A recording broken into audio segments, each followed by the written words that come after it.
بس رمضان کی سب سے بڑی تیاری کیا ہے کہ اپنے دلوں کو صاف کر لو پہلے سے، کہ جس دل میں نفرت ہو، بغض ہو، کسی کے لیے غصہ ہو، کسی کے لیے کیا کیا جذبے ہوں، دل صاف کرنا۔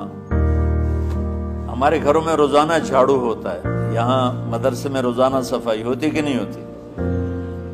کیونکہ دنیا کی اصل گندگی ہے تو جھاڑو ہاتھ سے نہیں چھوٹ سکتا۔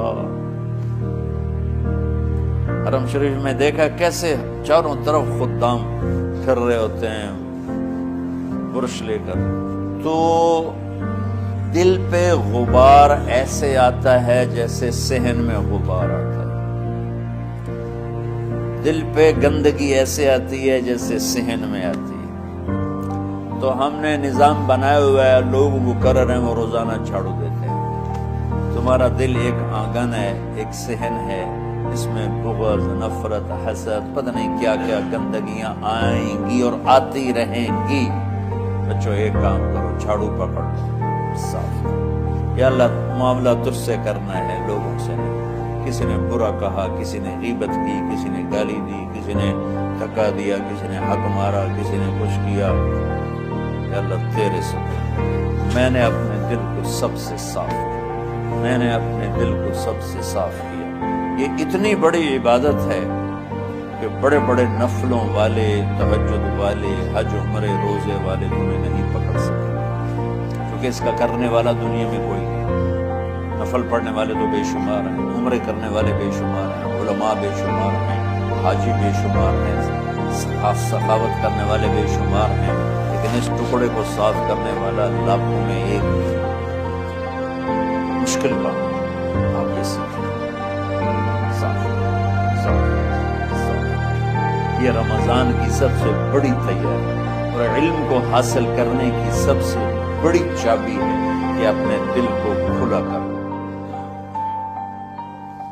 کوئی چیز خالی ہوگی تو کچھ آئے گا۔ جس دل میں بغض بھرا ہو، نفرت بھری ہو، حسد بھرا ہو، کینہ بھرا ہو، اس میں خاک آئے گی، اس میں تو علم کی ایک کرن بھی نہیں آئے گی۔ زبان سے چاہے جتنے مرضی موتی بکھیرے، دل اس کا اندھا ہوگا۔ لا تعمى الابصار ولكن تعمى القلوب التي في الصدور، یہ آنکھوں سے اندھے نہیں، دل سے اندھے ہیں۔ تو بچوں اپنے دل کو صاف کرنا سیکھو۔ وہ کتنی مشہور حدیث ہے، آپ نے کہا اس دروازے سے ایک جنتی آ رہا ہے، ایک انصاری صحابی داخل ہوئے، جوتا ہاتھ میں، داڑھی میں وضو کا پانی۔ اگلے دن اس دروازے سے ایک جنتی آ رہا ہے، تو ایک صحابی آئے، ہاتھ میں جوتا، داڑھی میں وضو کا پانی، وہی صحابی۔ اگلے دن اس دروازے سے ایک جنتی آ رہا ہے، تو وہی صحابی 3 دن جنت کی بشارت لیے۔ اس صحابہ کی جماعت میں ایک شخص ہیں جن کا نام ہے عبداللہ بن عمرو بن عاص۔ ان سے بڑا عبادت گزار صحابہ میں کوئی نہیں تھا، نہ سابقین میں، نہ متاخرین، نہ پہلوں میں، نہ بعد والوں میں۔ ان کی عبادت کیا تھی؟ ساری رات جاگنا، سارے دن کا روزہ، اور ایک ختم قرآن صبح سے شام۔ اتنی اللہ نے طاقت دی تھی۔ پھر وہ غلوب والی بات آ گئی، ایکسٹریم ہونے والی بات آ گئی۔ ان کی شادی والی رات حجلہ عروسی میں داخل ہو رہے ہیں، دلہن کے کمرے میں داخل ہو رہے ہیں، اور مصلی بچھا کے اللہ اور دیر نفل کے نفل، دیر نفل کے نفل۔ ان کی بیگم نے دیکھا تو وہ بھی خیر کا زمانہ تھا، انہوں نے بھی وضو کیا اور پیچھے مصلی بچھا کے وہ بھی فجر تک نفل پڑھتے۔ صبح ہوئی تو حضرت عمر بن عاص رضی اللہ عنہ نے پوچھا بیٹی رات کیسی گزری؟ کہا جی ماشاءاللہ آپ کے بیٹے تو بڑے عبادت گزار ہیں، ساری رات نفلوں میں۔ تو وہ ان کو شکایت کر دی۔ حضرت عمر بن عاص کو اتنا غصہ چڑھا، بیٹے کو تو کچھ نہیں کہا، کتنی حکمت کی بات ہے، سیدھے گئے اللہ کے نبی کی یا رسول اللہ، یہ عبداللہ دیکھیں کیسا نادان ہے، اس کی شادی کی ساری رات نفل پڑھتا ہے۔ تو آپ کہتے ہیں ماشاءاللہ ماشاءاللہ کتنی بڑی بات ہے۔ نفلوں میں گزر گئی، رات بھی نفلوں میں گزر گئی۔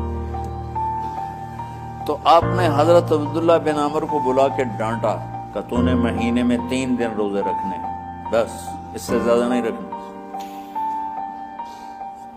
اور ہفتے میں 1 قرآن ختم کرنا۔ کہ یا رسول اللہ میرے اندر طاقت زیادہ ہے۔ پھر اچھا 15 دن روزے رکھنے، کہ نہیں میرے اندر طاقت زیادہ ہے۔ آپ اس کو تھوڑا تھوڑا کر کے گھٹاتے رہے، اور وہ ہر دفعہ نہیں یا رسول اللہ میرے اندر طاقت زیادہ ہے۔ تو آخر میں آپ نے کہا اچھا چلو 100 میں داؤدی پہ آ جاؤ، 1 دن روزہ رکھو، 1 دن افطار کرو، اور 3 دن سے پہلے قرآن ختم نہیں کرنا۔ تو آپ نے اس کو پیچھے کیا۔ یہ بیٹھے تھے اس محفل میں، ان کے دل میں آیا کیا یہ بزرگ مجھ سے زیادہ عبادت کرتے ہیں؟ رات میں ساری جاگتا ہوں، دن روزہ رکھتا ہوں، 1 ختم کرتا ہوں، تو جنت کی بشارت تو مجھے ملنی چاہیے تھی، ان کو کیسے مل رہی؟ یہ کسی کتاب میں نہیں لکھا کہ یہ ان کا جذبہ تھا، لیکن چونکہ میں ان کی سیرت کو جانتا ہوں تو مجھے خیال آتا ہے کہ ان کی نفسیات میں یہ بات آئی ہوگی، چونکہ صرف انہی کو خیال آیا کہ میں جا کے دیکھتا ہوں کہ یہ بزرگ کیا کرتے ہیں۔ تو ان کے پاس پہنچ گئے، چاچا ذرا، وہ ادھیڑ عمر تھے، چاچا وہ میرے ابا تھوڑے ناراض ہیں، کچھ دن آپ کے پاس گزارنے کا، بیٹا بسم اللہ آ جاؤ۔ اب رات ہوتے عشاء کی نماز پڑھ کے انہوں نے جلدی سے چادر اوپر لی اور یوں سراغ کر کے ان چاچے کو دیکھنے لگے کہ اب یہ کیا ساری رات سجدہ کرے گا، اور ساری رات روتے روتے روتے روتے مصلی گلا ہو جائے گا، یا ساری رات رکوع کرے گا، ساری رات قیام کرے گا، ساری رات قرآن پڑھے گا، اس تصور سے یوں دیکھ رہے۔ اور وہ بزرگ صحابی تشریف لائے، سرانے پہ سر رکھا، اللہم بسم کا موت و احیا، ہو گئے۔ اب یہ دیکھ رہے ہیں ابھی اٹھیں گے، ابھی اٹھیں گے، ابھی اٹھیں گے۔ فجر کی اذان پہ اٹھے، یہ تو حیران پریشان ہے، اس زمانے میں تو منافق تحریک نہیں چھوڑتے تھے ڈر کے مارے کہ پتہ نہ چل جائے ہمارے کفر کا۔ تو یہ چاچا جنت بھی لے گیا تو ستا بھی گیا کہ چلو کل دیکھوں گا۔ اگلی رات پھر چادر سر پہ کر کے اور یوں سراغ کر کے لیٹے ہوئے اور دیکھ رہے ہیں۔ چاچا پھر تشریف لے اور سرانے پہ سر رکھ، اللہم بسم کا موت و احیا، ہو گئے۔ فجر کی اذان پہ اٹھے، یہ اور پریشان ہو گئے کہ میرا نبی کا فرمان تو سچا ہے، اس میں تو شک بھی کفر ہے، لیکن عمل کیا ہے جس پر اس کو جنت کی بشارت ملی؟ 2 رکعت نفل بھی نہیں۔ اور آج کے دور میں تم میں سے ماشاءاللہ اکثر بچے تہجد پڑھتے ہیں کہ 1 رات اور دیکھوں گا، تیسری رات اللہم بسم کا موت و احیا، ہو گئی ساری رات۔ تو تیسری رات پھٹ پڑے عبداللہ بن عمر، کہنے لگے چاچا میری ابا سے کوئی لڑائی نہیں تھی، 3 دن میں تیرے بارے میں سنتا رہا، جنتی جنتی جنتی۔ میں دیکھنے آیا تھا کہ آپ کیا کرتے، آپ تو کچھ بھی نہیں کرتے ہو، ساری رات سوتے رہتے، اب کیا کرتے ہو؟ میں کہا بیٹا یہی ہے جو تم نے دیکھا ہے۔ اب ان کو سمجھ میں نہیں آ رہا کہ یہ جوڑ کیسے بٹھاؤں، ادھر جنت کی بشارت، ادھر ساری رات خراٹے، اب یہ اس میں جوڑ کیسے بٹھاؤں، کیونکہ نبی کی بات تو غلط ہو نہیں سکتی۔ تو اب وہ نا ایسے نا بڑے بے دل سے ہو کر واپس مڑے، پتہ نہیں کی چکر ہوئے گی کوئی گل۔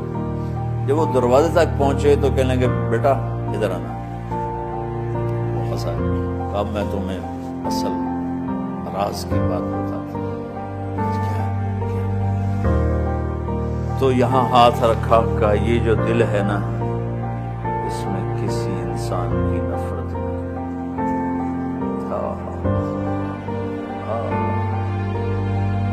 اور جب اللہ کسی کو رزق دیتا ہے، عزت دیتا ہے، مجھے کبھی حسد نہیں ہوا، مجھے خوشی ہوتی۔ تو عبداللہ بن عمر نے کہنا تھا ہاں یہ بات ہے، نہیں ہاضا ہوا، اچھل کے کہنے لگے ہاضا ہوا، ہاں ہاں ہاں ہاں یہی ہے، یہی ہے، یہی ہے۔ پھر کہنے لگے پہنچا پر یہ میرے بس کا نہیں، کون کرے گا؟ اتنے بڑے آدمی ہو کر کہہ رہے ہیں میرے بس۔ تو بچوں، دنیا میں جنتی بننا ہے اور علم اللہ سے لینا ہے تو اس سے صاف کرنا،